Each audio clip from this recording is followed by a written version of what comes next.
గణేష్ మండపాలకు ఉచిత విద్యుత్ ఇవ్వాలని సీఎంను కోరిన మంత్రి లోకేష్, విద్యుత్ శాఖ మంత్రి గొట్టిపాటితో మాట్లాడిన సీఎం చంద్రబాబు నాయుడు.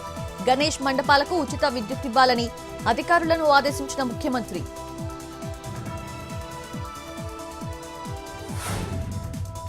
రేవంత్ రెడ్డి కాళేశ్వరం ప్రాజెక్టుపై పగపట్టారు. మోదీ చంద్రబాబు ఆదేశాలతోనే మేడిగడ్డకు మరమ్మతులు చేయడం లేదు. గోదావరి నీళ్లు కాళేశ్వరంలో ఆగకుండా బనకచర్లకు వెళ్లాలన్నదే వారి ప్లాన్ అన్న కేటీఆర్.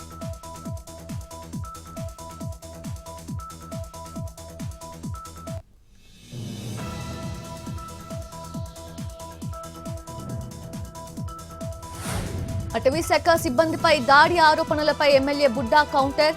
దాడి చేశానని నిరూపిస్తే మోకాళ్లపై కూర్చొని క్షమాపణ చెప్పేందుకు సిద్ధమన్న ఎమ్మెల్యే. తప్పుడు ఆరోపణలు చేసిన అంబటి, శిల్పా చక్రపాణిపై పరువు నష్టం దావా వేస్తానన్న MLA Rajasekhar Reddy. Gannavaram Kesarapalli leprosy colony ఆసియం చర్చ్లో ప్రార్థనా కార్యక్రమంలో పాల్గొన్న వైఎస్ భారతిరెడ్డి. లెప్రసీ వ్యాధిగ్రస్తులకు అన్ని విధాలుగా అండగా ఉంటానని భరోసానిచ్చిన భారతిరెడ్డి.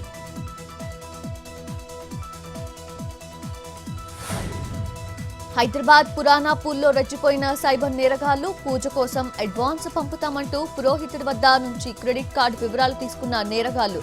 విడతల వారీగా 5.99 లక్షలు కాజేసిన కేటుగాళ్లు. మోసాన్ని గ్రహించి పోలీసులను ఆశ్రయించిన పూజారి.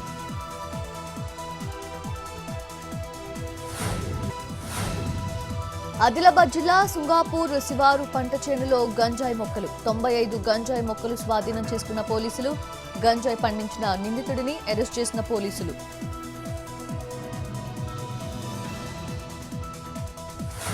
నిమిషప్రియ విడుదలను కేంద్రమే అడ్డుకుంటోంది. నిమిషను వెనక్కి తీసుకురాలేకపోయిన కేంద్ర మంత్రి జయశంకర్ రాజీనామా చేయాలి. మోదీ సహకరిస్తే వారం రోజుల్లో నిమిషప్రియను భారత్కి తీసుకొస్తానన్న కేఏ పాల్.